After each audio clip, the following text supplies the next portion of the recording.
Ya Allah, Ya Allah. Assalamualaikum Ustaz, saya ingin tahu tips untuk mudah bangun tahajud dan subuh kan ni. Mana subuh pun lalu tak bangun ni. Adakah hati yang ni sudah teramat keras sehingga melupakan Allah, seringkali mengejutkan saya tahajud. Tahajud ni boleh bangun kan? Mungkin kita ada usaha ikhtiar lah kita nak bangun sujud ni selain daripada keazaman kita. Kalau kita azam nak bangun, azam lah kan. Tapi kalau tak ada usaha, tak ada juga. Bermakna dia kena ada usaha praktikal lah. Usaha praktikal mudah tidak awal lah. Tidak awal. Masalahnya kadang-kadang tidak awal juga, tapi nak bangun tak boleh bangun juga.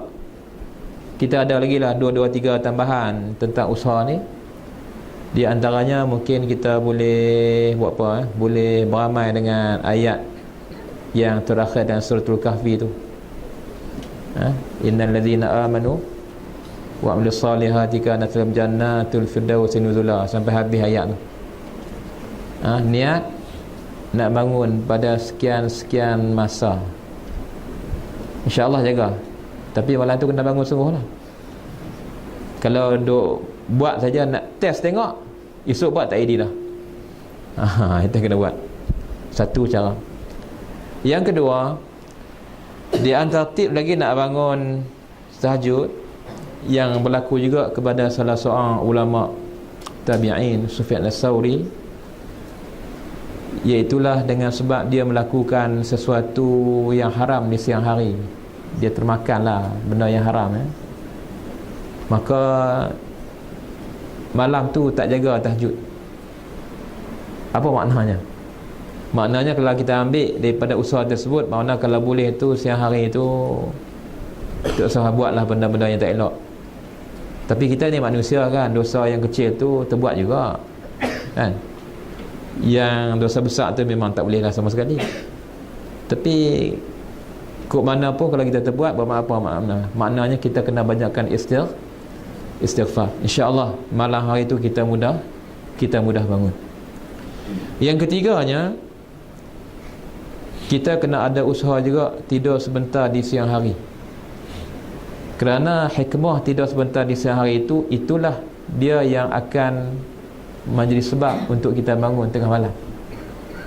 Itu yang disebut sebagai qailulah, bukan qalil lah. Kalau qalil tu tidak serat juga, tapi 2 jam lah, 3 jam tidak. Tapi qailulah tu ditafsirkan sebagai apa? Sedikit daripada yang sedikit. Bukan kata nanti tidur 3 jam, 2 jam, sudah makan tengah hari, tidur 2 jam, bangun petang, letih lagi. Tapi kalau qailulah, tidur sedikit daripada sedikit, walaupun tidak sebentar, 15 minit, 20 minit, paling lama setengah jam. Tapi tidur itu dikatakan tidur yang sangat kualiti. Walaupun kita tidur sebentar, tapi jangan kita pegang sampai ke petang. Dan tidur itu sendiri dia akan menolong kita bangun di tengah malam. Kalau bolehlah buat usaha macam tu. Tu kadang-kadang yang kita pergi tengok ustaz-ustaz kita yang beramal sikit tu, tengah-tengah hari pejabat dia orang nanti apa? Tak buka, tutup. Mungkin qailulah tu. Mungkin qailulah tu. Insya-Allah. Kena husnuzan kan? Qailulah. Tak tahu ada kejut lah nak biar kat dia. Wallahu a'lam.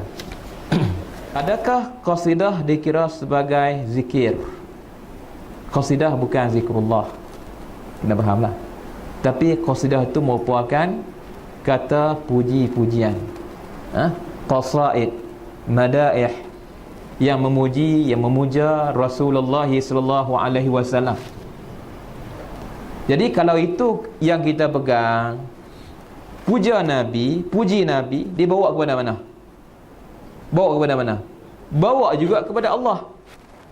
Walaupun dia bukanlah merupakan zikrullah secara direct, tapi last sekali dia juga membawa kita sampai kepada Allah Subhanahu wa taala. Sebab Nabi ni bukan orang biasa.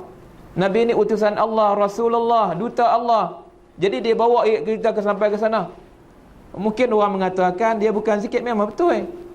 Tapi secara last kali dia sampaikan juga kita kepada ingat Allah Subhanahu wa ta'ala, ingat Nabi, ingat perjuangan baginda, ingat macam mana baginda ni bersusah payah menyampaikan agama Islam. Kerana apa?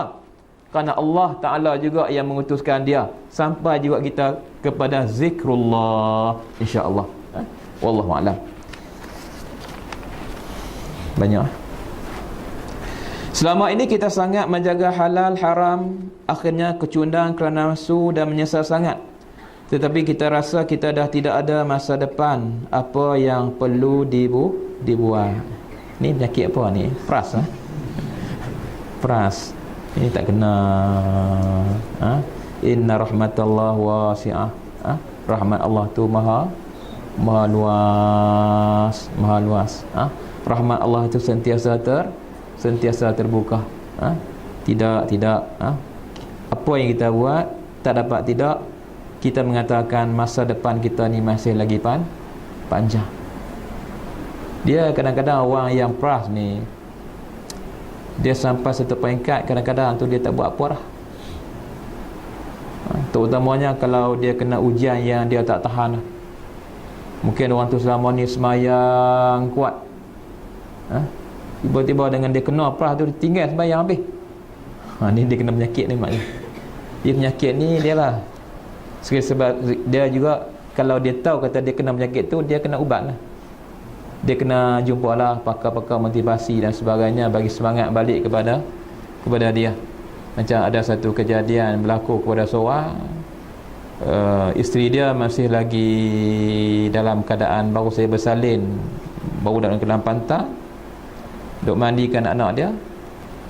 Ketika itu dia ada seorang anak lelaki dengan anak perempuan kalau tak silap saya, yang masih kecil. Yang abang ni terjumpa kerih ayah dia. Dia ambil kerih, dia tikam adik dia. Dia ingat kot kerih ni macam hang tuah lah. Kot adik dia tu boleh tepis jadi hang jebat. Dia tikam, dia lah budak kan tikam. Mak yang ada dalam bilik air tadi, yang sedang memandikan baby yang masih kecil tu, tengok kejadian tu apa jadi? Dia keluar cepat-cepat, dicempungnya anaknya yang kena tikam tadi, cepat-cepat panggil suaminya. Suami datang cepat-cepat ambil anak tersebut, bawa naik kereta. Ketika mana dia bawa naik kereta tu, start kereta tu tak berjalan sekali, tiba-tiba dia gostan ke belakang tu, tiba-tiba terus menyebabkan anaknya yang tadi tu dia belah. Si abang tadi yang lari tu tengok anak dah kena juga, meninggal dunia. Tengok pula lepas tu apa jadi ni? Dah abang tu meninggal dunia, yang ni pun meninggal dunia. Tiba-tiba teringat pula macam mana yang anak yang dalam bilik air tadi.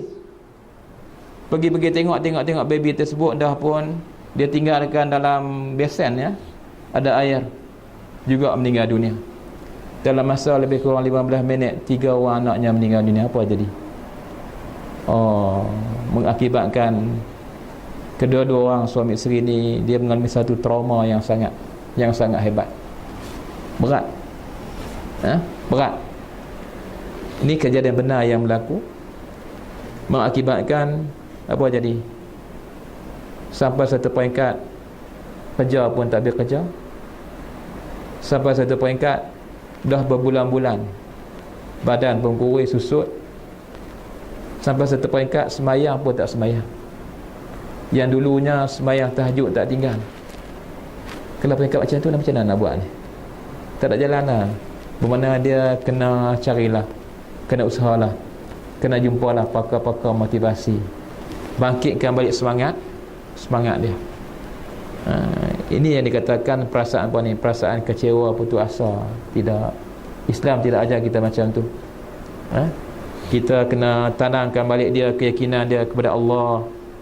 Tanamkan balik keyakinan dia di sana ada qada Allah. Bermakna kita sebagai hamba ni mesti redha dengan apa yang kita hadapi. Mungkin kita syarah kat dia sikit. Ustaz senang dah cakap, ustaz tak kenal lagi. Dah, kita kena cakap juga.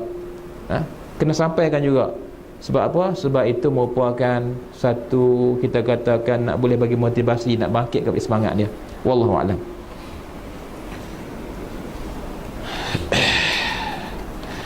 Assalamualaikum, bagaimana kita hendak bercakap dengan sahabat yang terlalu syadid dalam suatu bab hukum? Sebuah contoh bab 9 Hajjah yang beliau kuat ingin menyatakan 9 Hajjah pada hari Jumaat, dan juga bagaimana kita hendak menasihati sahabat yang sangat syadid menentang ulama kontemporari yang ada PhD dan sebagainya.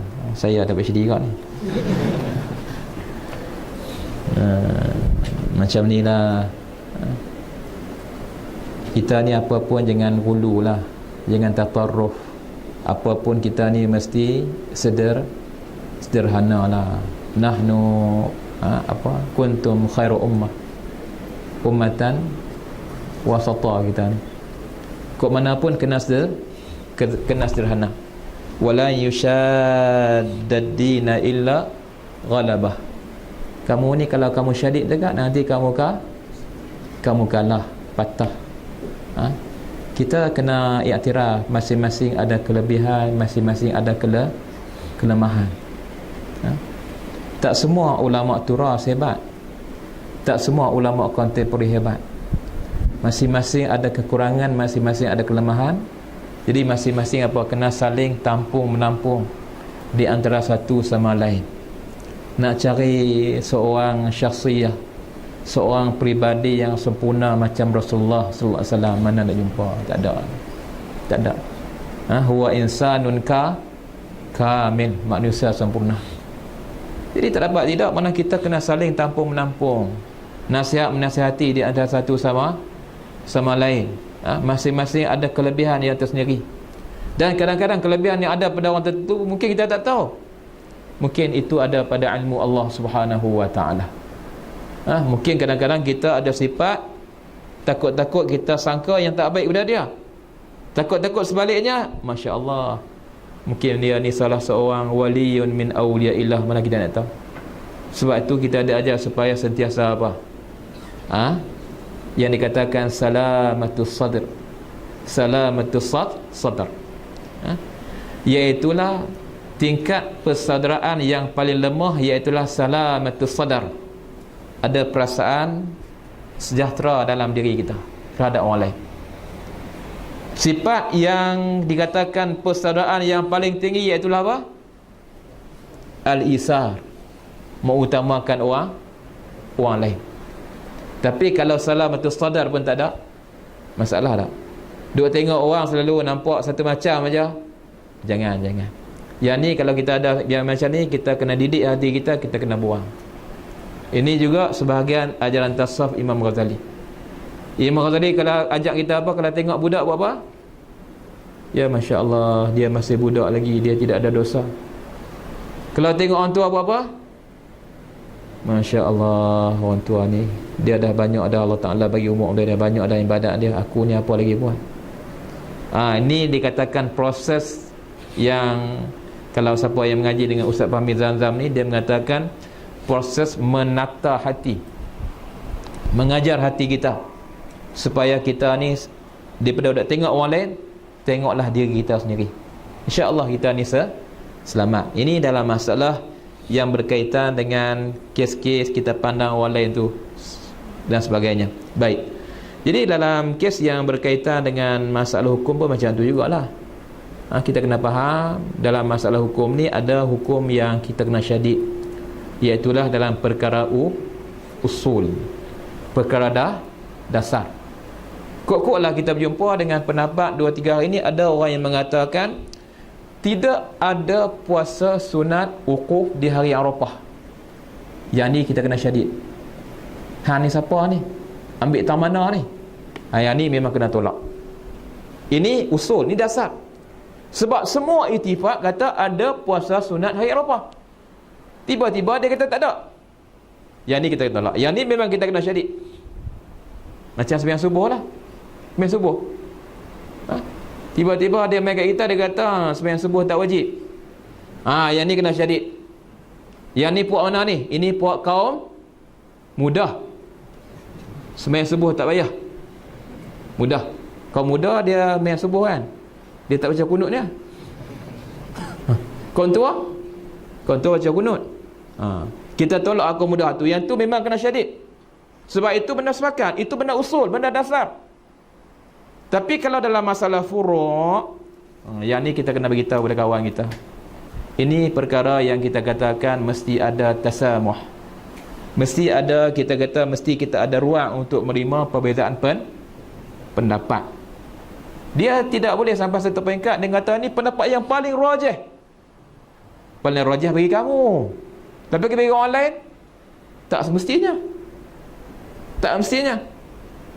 Selagi ada masalah-masalah khilafiyah, kalau dah selesai masalah khilafiyah ni, dah selesai semenjak zaman dulu lagi. Lau kana al-amru mahzuman la hasamahu man huwa afdalu minnah. Kalaulah urusan perkara khilafiyah ni boleh diselesaikan, pasti dah selesai zaman dulu lagi, di zaman orang-orang yang lebih afdal daripada kita. Tapi zaman dulu pun tak selesai. Zaman Imam Syafi'i tak selesai, zaman Imam Hanafi tak selesai, kita hebat lagi nak selesai? Tak usahlah. Dia kena terima macam ni. Ini kita kena ada kaedah-kaedah yang katakan ada khilaf dan sebagainya. Ada proses yang dikatakan macam mana kalau ada arak-arak pendapat-pendapat yang banyak ni, kita kena belajar ilmu beradab ketika mana berkhilaf. Ra'yi sawabun lakinnahu yahtamilul khata'. Pendapat saya benar tapi kemungkinan mengandungi kesalahan-kesalahan. Pendapat orang lain wa ra'yu ghairi khata' lakinnahu yahtamilu sawaban. Pendapat orang lain boleh jadi, pendapat orang lain tu sekarang ni saya nampak apa? Salah. Tapi kemungkinan juga mengandungi benar dan kebenaran. Boleh jadi. Kalau boleh terima hak tu okey lah. Kalau hak tu pun tak terima, ra'yi sawabun la yahtamilu illa sawaban. Masalah besar. Ini masalah besar. Ini masalah furu'. Okey? Kalau kita faham yang macam tu, dia tak termisu lah kes yang berkaitan dengan 9 Zulhijjah ni. Tak termisu. Saya bukan berdepan dengan pelajar Malaysia je. Saya berdepan dengan pelajar-pelajar Palestin, pelajar-pelajar Arab. Satu hari datang pelajar Arab, pelajar Palestin pada saya. Sekarang ni balik, dia dah pun dia pelajar PhD di UAE dahulu. Datang bilik saya 2-3 tahun lepas. Kebetulan hari itu pun samalah kes yang berlaku tahun ni. Dia tanya saya, dia kata, "Ustaz, hari ni saya puasa." Hari itu kalau di Malaysia ni baru 8 Zulhijjah. Hari itu hari Senin. Hari Senin hari itu, waktu itulah hari Senin 8 Zulhijjah di Malaysia. Dia Arab Saudi 9 Zulhijjah. Dia puasa, dia datang, dia kata dia puasa ini. Saya tanya, "Ada kalau awak puasa ini, esok awak kena raya?" Dia pun mula tanya, "Betul ke?" Dia kata betul lah. Kalau hari ni 9 Zulhijjah, esok raya lah. Betul tak? Maka betul juga. Dia kata, dia fikir. Saya kata masalah ni, dia kata sebenarnya masalah ni dia ada kaitan dengan perbahasan ulama. Kalau nak cakap masalah ini ada kaitan dengan masalah yang dipanggil, yang dibelajar, yang dipelajari, yang dipanggil dengan masalah ikhtilaful matali'. Perbezaan tempat timbulnya anak bulan. Satu negeri berbeza ataupun tidak. Ada dua pendapat. Jumhur ulama mengatakan tidak ada beza. Sedangkan pendapat Syafi'iyah mengatakan ada perbezaan. Kalau boleh terima khilaf benda ni, selesai masalah. Masalahnya orang yang tak terima bab ni kalau kita tanya, hang tahu tak masalah khilaf matali' ni? Dia pun tanya masalah apa tu? Natang apa tu dia tanya. Dia pun tak tahu. Jadi kalau tak tahu macam ni, jangan nak cakap. Kena belajar dulu. Kena belajar berfaqih dulu, boleh cakap. Kalau tidak, jangan. Kenapa? Fannasu adu ma jahil. Kerana manusia itu dia akan memusuhi apa yang dia tak tahu. Dia kata dia tahu, dia kata dia betul lah. Itu bermakna dia kena belajar betul-betul. Jadi kalau kita faham bab tu, yang diamalkan di Malaysia ni oleh kerana penduduknya sekian lama bermazhab dengan mazhab Syafi'i, mereka dah menerima pakai Dan benda itu juga benda yang diterjihkan oleh waliul amar, sultan lah. Pendapat ni telah pun dipilih semenjak zaman berzaman, dipakai sampai sekarang. Jadi kalau ikut pakai pendapat tu, makna puasa kita ikut tahun ni hari Sabtu lah. Tak salah. Tak salah. Kalau salah sekalipun ijtihad ni, berdosa tak? Tak berdosa. Ini masalah ijtihadiyah. Tak berdosa. Jadi dia takkan timbul apa-apa masalah. Jadi selesailah masalah. Kalau nak pakai mudah lagi, pakai pendapat jumhur lah. Pendapat jumhur okey lah. Ikut Saudi semua lah. Ikut Saudi semua. Masalah puasa Ramadan pun ikut Saudi. Masalah raya haji pun ikut Saudi. Selesai masalah. Ini pendapat jumhur yang mengatakan kalaulah anak bulan tu dilihat di mana-mana, maka di tempat lain pun ikut hak tempat yang dilihat tadi. Selesai masalah. Tapi oleh kerana kita tak pakai pendapat tu, dia jadi masalah macam ni lah ni. Ini pendapat yang dipegang oleh ulama-ulama Syafi'iyah. Ada hujahnya, ada dalilnya. Kena baca al-hadis Quraib. Kisah Quraib yang mengembara ke mana? Ke Syam. Balik semula ke Madinah Munawwarah. Dia balik semula ke Madinah Munawwarah di hujung Ramadan. Sepatutnya dia kata orang Madinah hari ni dah raya. Maka Abdullah bin Abbas tanya dia, orang Syam tengok anak bulan tu bila? Dia kata kami tengok anak bulan di Syam tu pada malam Jumaat. Kata Abdullah bin Abbas, kami di Madinah ni tengok anak bulan ni malam Sabtu lewat. Memang orang Syam dah raya hari ni, tapi kami hari ni tak raya lagi. Lepas tu apa kata Abdullah bin Abbas? Hakaza amarana Rasulullah sallallahu alaihi wasallam. Inilah yang diperintahkan oleh Rasulullah sallallahu alaihi wasallam.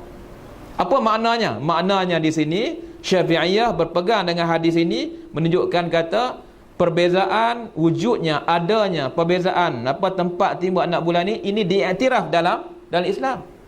Ini hujah Syafi'iyah. Jadi soal-soal khilafiyah ni nak bongkak balik tak selesai masalah lah. Kalau dah diterjih oleh waliul amar, dipakai pendapat Syafi'iyah ni, kita sebagai rakyat ni apa? Ini yang dikatakan kaedah yang berbunyi ma ikhtarahul imam yuhassimul khilaf. Apa yang dipilih oleh imam tu, dia dapat menyelesaikan khilaf yang timbul. Selesai masalah. Wallahu a'lam. Baik. Nak ditanya berkaitan dengan jual beli emas secara bertangguh. Malam ni kan ada program ni. Bolehkah diamal dengan pendapat gharib yang mengatakan boleh? Ini kena hadir ceramah malam ni lah kot. Saya difahamkan Dr. Azman malam ni dia menyampaikan ceramah tentang program jual beli emas. Sepatutnya saya tak dapat lah sebab ada program di sini. Emas yang macam lain bertangguh ni, emas jongkong tak boleh. Sepakat semua ulama tidak boleh. Yang dibolehkan itu hanyalah emas yang dalam bentuk apa, yang dalam bentuk barang kemas. Yang tu boleh atas pendapat minoriti, bukan majoriti ulama. Atas pendapat Ibn Taymiyah dan Ibn Qayyim. Yang ni boleh secara bertangguh. Isunya yang berlaku sekarang ni, masalah jual beli emas ini dikatakan boleh. Kata mereka, kami menganggap mata wang itu dia tidak boleh disamakan, dikiaskan sebagai mata wang. Mata wang itu dikatakan sebagai satu komoditi, dia satu barang ya. Ataupun emas tu juga dianggap sebagai satu barang ya. Ini yang berlaku. Sebab itu adanya wujudnya skim-skim yang ada pada hari ini. Atas hujah tersebut mereka mengharuskan berlakunya jual beli ansuran emas ni. Betul? Kita beli dengan harga lebih kurang RM4,500. Mas dapat lagi? Dapat tak mas? Dapat mas? Dapat, tapi kena jual balik. Jual emas Shopee RM4,500. Kemudian ini dijual pergi balik dengan harga lain. Beli itu beli dengan tunai. Beli dengan tunai dengan harga RM4,500. Isunya bukan masalah bertangguh ni. Saya tidak melihat di situ masalah ni. Saya melihat dalam isu yang berlaku itu, dia merupakan satu permainan money game semata-mata. RM4,500 kita beli secara tunai, tapi kita disyaratkan supaya jual balik. Saya nak tanya, boleh tak kita mengatakan saya memang nak beli RM4,500 ni dan saya nak ambil terus, saya tak menjual balik? Kena tanya dia, adakah pihak yang mengajarkan skim tersebut dia bagi ke tak? Silap-silap dia tak bagi. Kalau itu kamu tak salah, kamu cari tempat lain lah, tak usah beli dengan saya. Bermakna kalau macam tu keadaannya, bermakna ada apa ni? Ada sesuatu yang dikatakan udang sebalik mi. Lebih kurang macam tu lah. Ada udang sebalik mi. Sebab apa? Sebab dengan kita beli RM4,500, kita jual balik kepada dia dengan harga bertangguh. Betul? Kita jual dengan harga bertangguh dan dia akan bayar, bukan bayar segera tau. Dia tak bayar di waktu tu, dia akan bayar dalam mungkin sebulan. Mungkin setiap bulan dia bayar. Jadi dalam tempoh sebulan tu, kita jual kepada dia tu, dia tak bayar lagi. Bermakna apa? Bermakna tadi dia dah terima daripada kita RM4,500. Dengan RM4,500 itu dia dah boleh manipulasi duit tersebut. Nanti dia buat dengan orang lain pula. Logikkah dalam keadaan emas pada hari ni harga bukan naik dari segi ekonominya, harga turun, tiba-tiba skim-skim emas ini mereka boleh membayar keuntungan yang lipat ganda? Logik kan? Dia tidak mengandungi sebarang faedah ekonomi apa-apa. Tidak lain dan tidak bukan ialah guru yang paling besar bagi mereka ialah tidak lain dan tidak bukan ialah dulu yang dipanggil sebagai Pak Mantelo. Wallahu a'lam. Saya sebut itu saja. Saya pun tak mengkaji secara detail, tapi saya percaya itu yang berlaku sebenarnya. Wallahu a'lam. Ya. Bismillahirrahmanirrahim. Allahumma anfa'na bima 'allamtana bi rahmatika ya arhamar rahimin. Rabbana iftah bainana wa baina qaumina bil haqq wa anta khairul fatihin. Rabbana atina fid dunya hasanah wa fil akhirati hasanah wa qina azabannar walhamdulillahi rabbil alamin.